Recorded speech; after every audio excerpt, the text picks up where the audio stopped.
Hello everyone. तो आज हम पढ़ने वाले हैं चैप्टर 14 जो आपकी सारंगी की बुक का होने वाला है।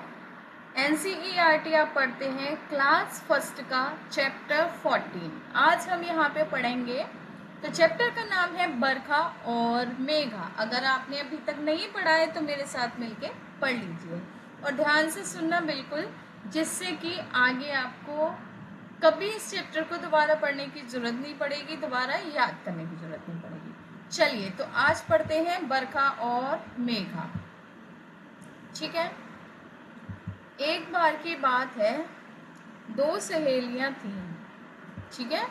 कौन थी? दो सहेलियां, एक मुर्गी और एक बतख। मुर्गी का नाम था मेघा और बतख का नाम था बरखा। याद रखना, मुर्गी का नाम मेघा, बतख का नाम बरखा।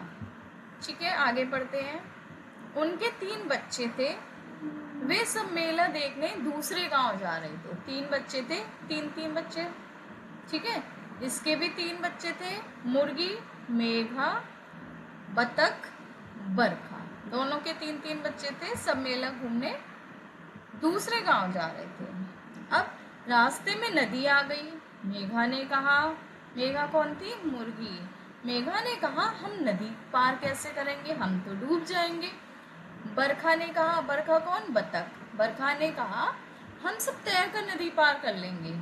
मेघा ने पूछा, वो कैसे? अब बतख तो तैरना जानती है ना, मुर्गी नहीं जानती है। अब बरखा ने क्या कहा? बरखा ने सबको पास बुलाया। बरखा यानी बतख। ठीक है। और अपनी जुगत बताई। जुगत यानी अपना आइडिया बताया। सब खुशी से उछल पड़े, हुर्रे। वे सब नदी पार गए। अब आइडिया आप इस पिक्चर को देख के लगा सकते हैं कि उसने क्या आइडिया बताया होगा।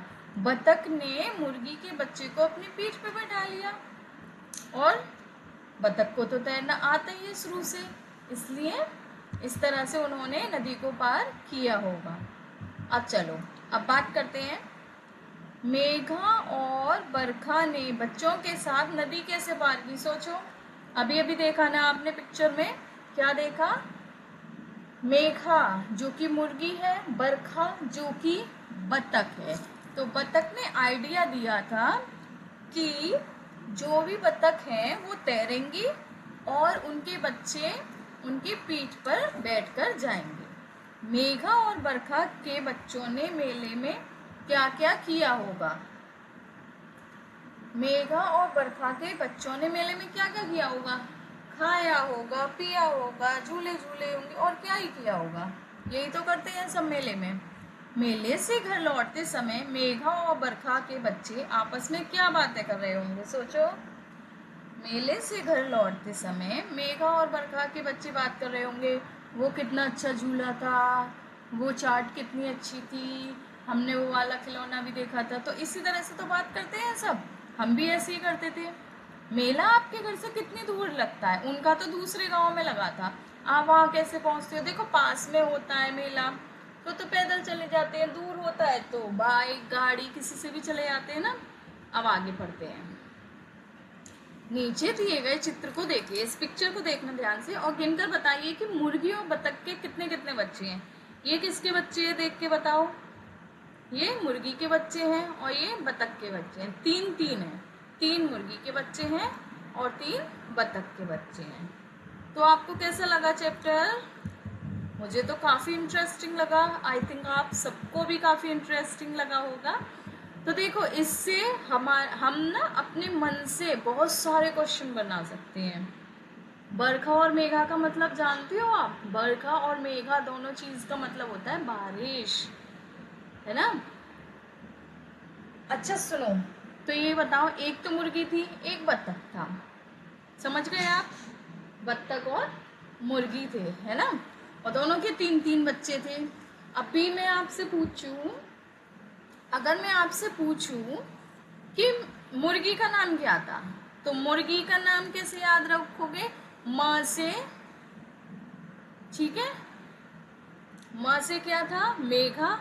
और बतख का नाम कैसे रखोगे? ब से बरखा। मेघा और बरखा। तो माँ से मुर्गी, माँ से मेघा, ब से बतख, ब से बरखा। और दोनों के 3-3 बच्चे थे, बराबर बच्चे थे दोनों के, तो दोनों के बच्चे याद रख लोगे। वो कहाँ जा रहे थे? मेला देखने जा रहे थे। कहाँ पे? दूसरे गांव में मेला लगा था। बीच में रास्ते में क्या पड़ा था? रास्ते में पड़ी थी नदी। अब नदी को, क्योंकि मुर्गी तैरना जानती नहीं है, तो उन्होंने आइडिया लगाया कि बतख की पीठ पर बैठ के वो नदी को पार कर लेंगे। तो हम भी तो ऐसे कई सारे आइडिया लगाते हैं ना, ऐसे आप लोग भी लगाते होंगे। तो बताओ, आप लोगों ने ऐसा कोई आइडिया लगाया है जो आप काम नहीं कर पा रहे हो, फिर आपने सोचा हो इस तरीके से करें? तो सोच के बताना, डिस्कस करना अपने पेरेंट्स से, ठीक है। नेक्स्ट चैप्टर भी जल्दी लेकर आऊँगी आप लोगों के लिए, तो मेरे साथ बने रहना। वीडियोस, चैनल को सब्सक्राइब कर लेना, जिससे कि आपको नेक्स्ट वीडियो भी मिल जाएगी और आपको बुक रटने की कभी भी ज़रूरत नहीं पड़ने वाली है। धन्यवाद।